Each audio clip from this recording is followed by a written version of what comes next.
ninkii baar fariisto beeniyo sheeka baafinayo barqadii ninkii baar fariisto beeniyo sheeka baafinayo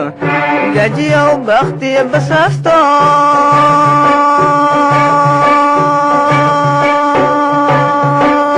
duntiisu ka boodiyo bulaanye gajiyow bakhtiya basaasto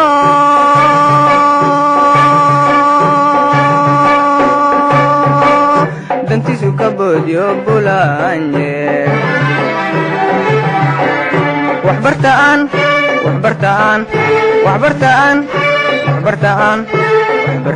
barwaaqo gaarane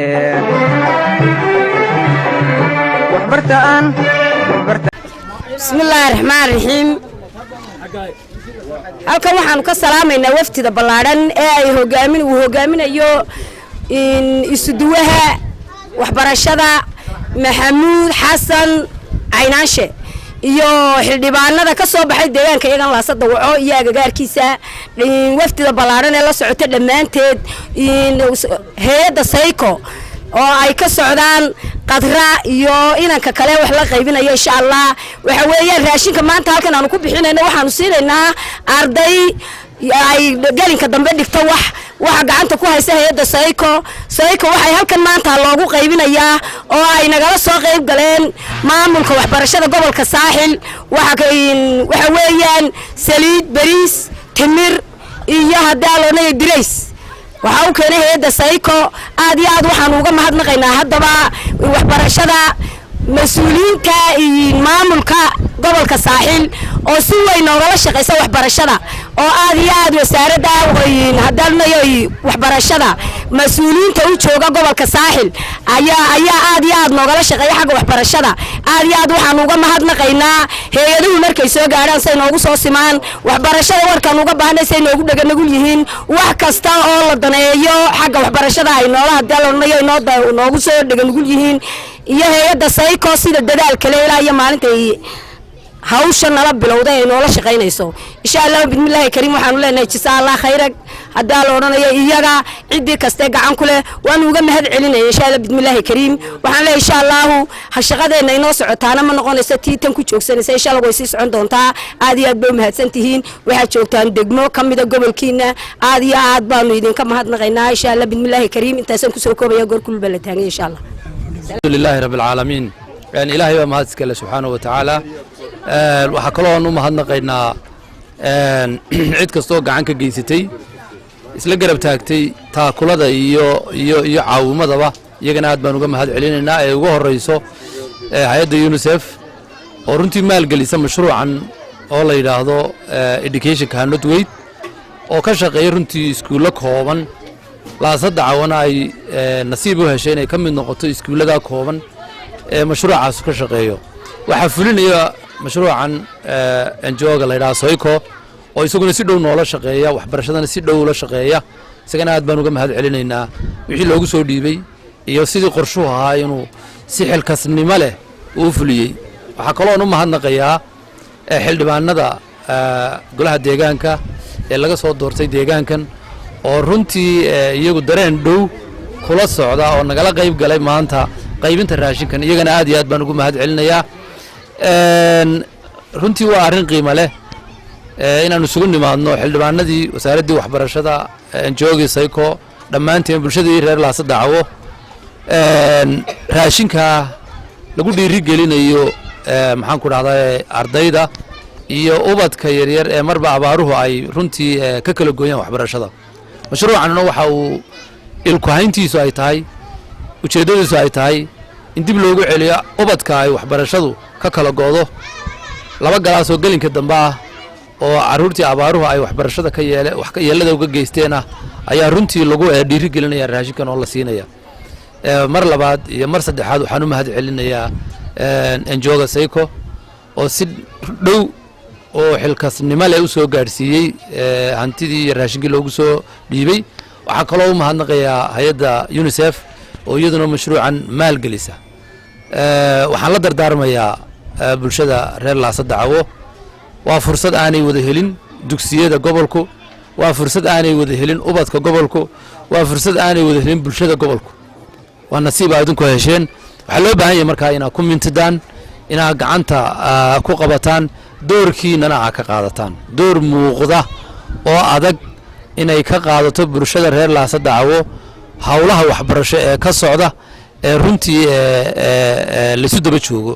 waa in ubadka la keenaa waxbarashada waa in lagu ilaaliyaa waa in waxay waxyeello u geysanaya laga hortagaa wixii wax tare maxaan ku raadayay taaba gelinayna lagu tiiriyaa lagu kaalmeeyaa waxaan idin rajaynayaa guul badan baan idin rajaynayaa waxaan idin rajaynayaa ubadkaas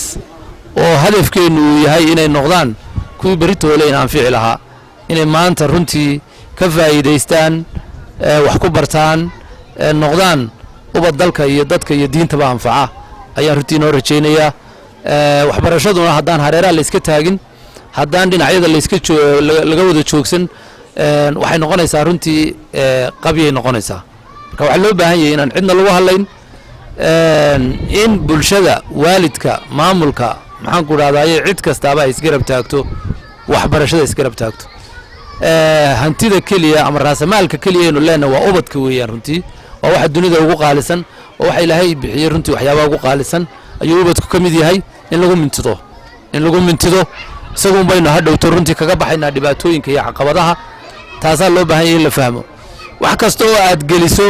dugsiga iyo ubadkana oo waxaad naftaada gelisay uun marka waxaa loo baahan yahay sida loo maalgelinayo xoolaha sida xoolaha loo raacayo sida dhismaha loo maalgelinayo in loo maalgeliyo waxbarashada iyo ubadka wixii la geliyuun baa berrina laga goosanaya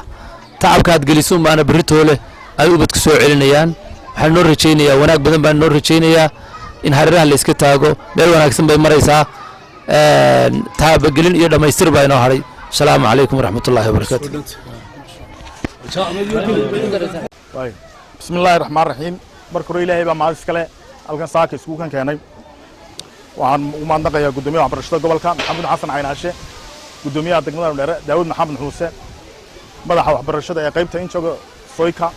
Khadra Bakar Maxamed howlwadanada kale wasaaradda waxbarashada ee halkan ku sugan goobta saaka waxa halkan saaka laga wadaa barnaamijka la ECW oo muddo 3 sano imka iskuulkan sanadkii imka labaad noo soconayo waxa halkan saaka lagu qaybinayaa 29 arday oo arday dugsiga qolada gelinka dambe ee waxbarashada dhigata xoogaa raashina oo ardaygu leeyay aagad saliid oo 3 litir 12 kiilo iyo badh bariisa iyo kiilo timira waxaan aad iyo aad ugu mahadnaqaynaa wada shaqaynta fiican iyo si wanaagsanay UNICEF iyo mashruuca ECW iskuulkan uga shaqaynayo iyo wasaaradda waxbarashada waxaan aad iyo aad ugu soo dhaweynayaa alxamdulilah rabbil caalamiin sayidina maxamedin wa ala alihi wasaxbihi wasallam farxad weyn bay noo tahay maanta inaan isugu nimaadno barnaamij ka mid ah barnaamijyada runtii uu iskuulkan waxa weeyaan ka qabsoomay kaasoo ah mashruuca ECW oo ay runtii laga caawinayso hay'adda UNICEF fulinteedana ay leedahay hay'adda wadaniga ee Soyka runtii intii programkan uu socday ama mashruucan uu socday iskuulku wuxuu ka faa'iiday waxyaabo fara badan oo aad u muhiim ah oo ay ka mid yihiin iskuulka guud ahaan lagu sameeyay dayactir furniture waxa weeyaan iskuulka soo gaaray raashinkan oo aan ahayn markii koobaad aan ahayn ee hore loo qaybshay tababaro runtii loo sameeyay macallimiinta aad iyo aad baan ugu mahadnaqayaa runtii howlwadanada Soyka oo runtii ay naga joogaan Khatra iyo Khadar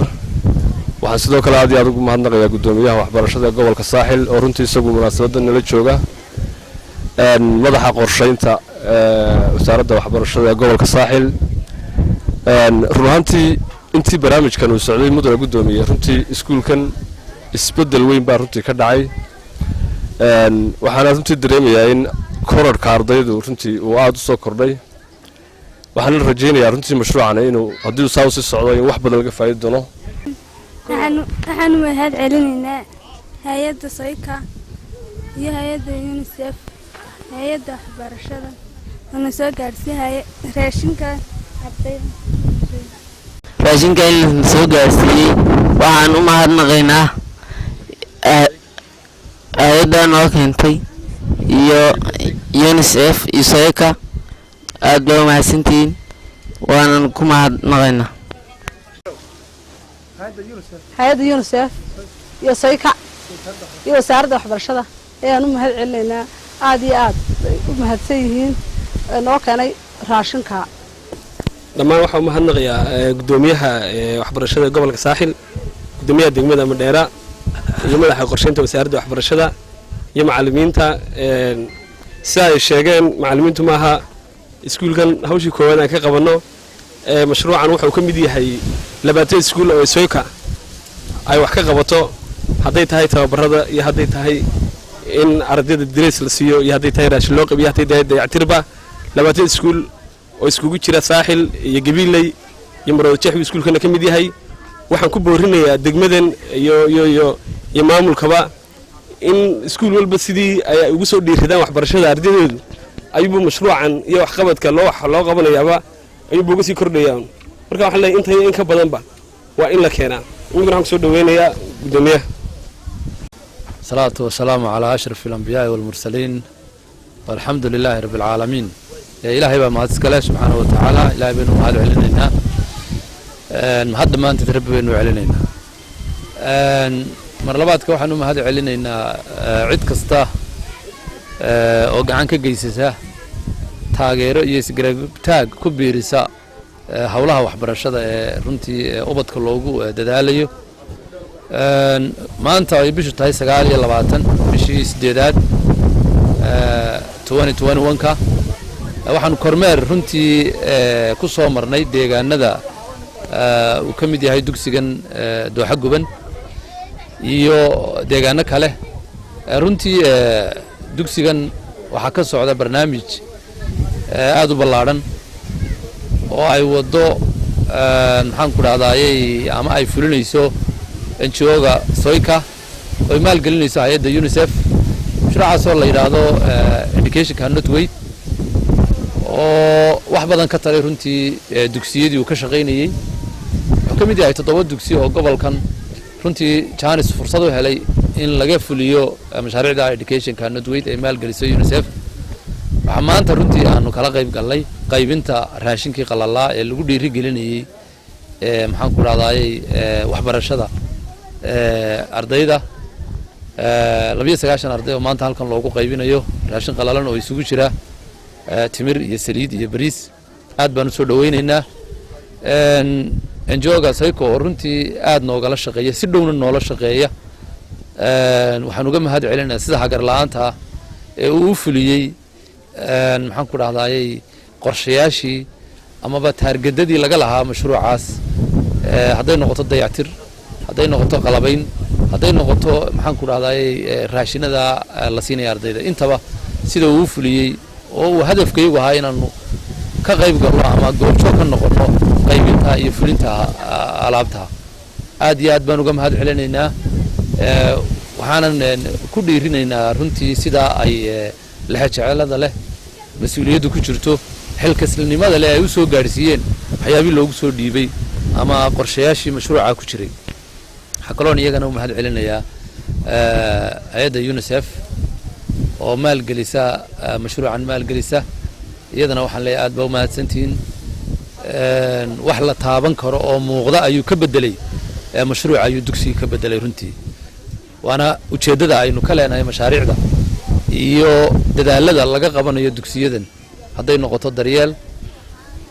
noqoto daryeelka dhismaha iyo daryeelka dadkaba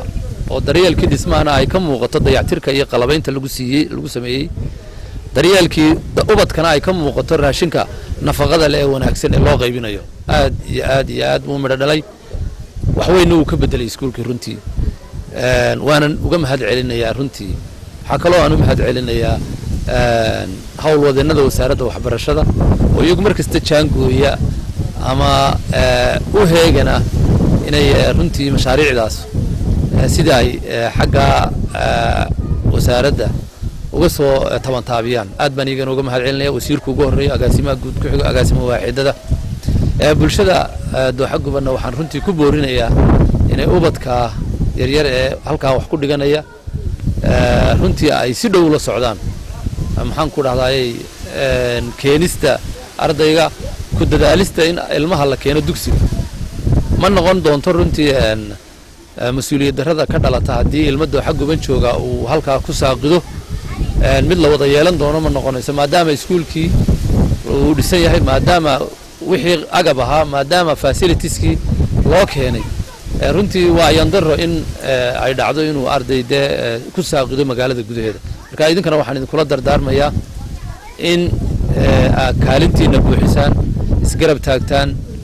cidda loo ordayaa ee loo shaqaynayaa ee loo dadaalayaa waa idinka weeyaan idinkuna inaad kaalintiina qaadataan ugu dambayn waxaan hambalyaynayaa dhammaan howlwadeennada jooga soyko oo si fiican runtii oo hagarla wasaaradda ula shaqeeya mashaariicda ay gacanta ku hayaana ay yihiin mashaariic runtii sidii loogu talagalay oo si qurux badan u taabagalaya aad baan uga mahad celinayaa